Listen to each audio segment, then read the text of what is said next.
ឈរក្រឹកក្រាំងទូកស្រងវល់លាក់ជាប់បានលេខ1រាល់ឆ្នាំនេះសូមផ្ដាំថាពួកយើងចាំអមទូកលឿនល្បីទូកងយូរវ័យដណ្ដើមជោគជ័យសប្បាយអស្ចារ្យទូកបរលឿនហើយថែមទាំងស្រស់លឹងគេបងអស់រៀងស្រងសង្ហាកាត់ទឹករលកពីយោបបលើផ្ទៃជលសាដាច់ទូកកញ្ញាអងឧថៃណាដែលថាល្បី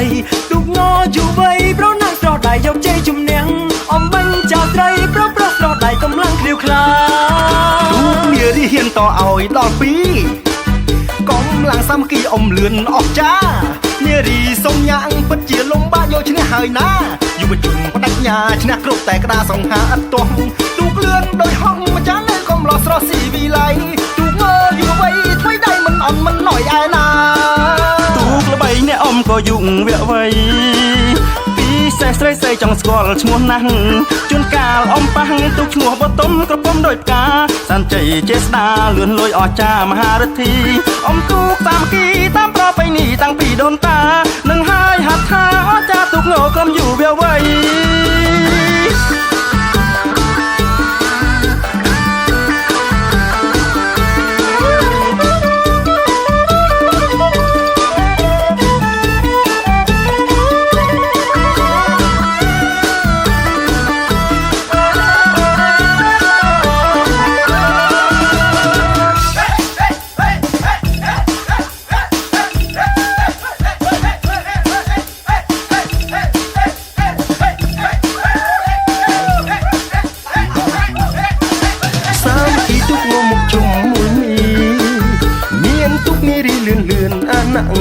ទូកចៅទូកអមទូកមួយទូកងឈួយឈរក្រឹកក្រាំងទូកស្រងវល់លាក់ជាប់បានលេខ1រាល់ឆ្នាំ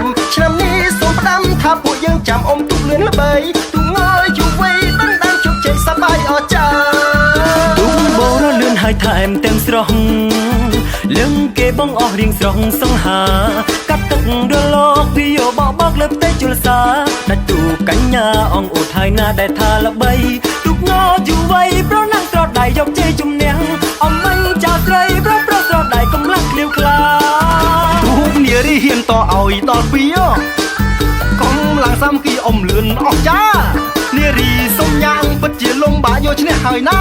យុវជនបដិញ្ញាឈ្នះគ្រប់តែក្តារសង្ហាឥតទាស់ទូកលឿនដោយហងម្ចាស់នៅកំឡោះស្រស់ស៊ីវិល័យទូកងយុវវ័យថ្មីដៃមិនអន់មិនណយឯណាទូកល្បីអ្នកអមក៏យុងវៈវ័យពីសេះស្រីស្រីចង់ស្គាល់ឈ្មោះណាស់ជួនកាលអមប៉ះទូកឈ្មោះបតុមក្រពុំដោយផ្កាសាន់ជ័យចេស្តាលឿនលួយអស្ចារ្យមហារិទ្ធីអមទូកតាមគីតាមប្រពៃណីតាំងពីដូនតានឹងហើយហាត់ថាអស្ចារ្យទូកងក្រុមយុវវ័យក្រុមទូកងកម្លាំងដៃស្រស់ទូកបរំទឹកចិត្តគ្រឿងខ្លាអមប្រណាំងមិនចៃកញ្ញារាល់ឆ្នាំរាល់ក្តារយកឈ្នះកញ្ញាយកជ័យទៅស្រស់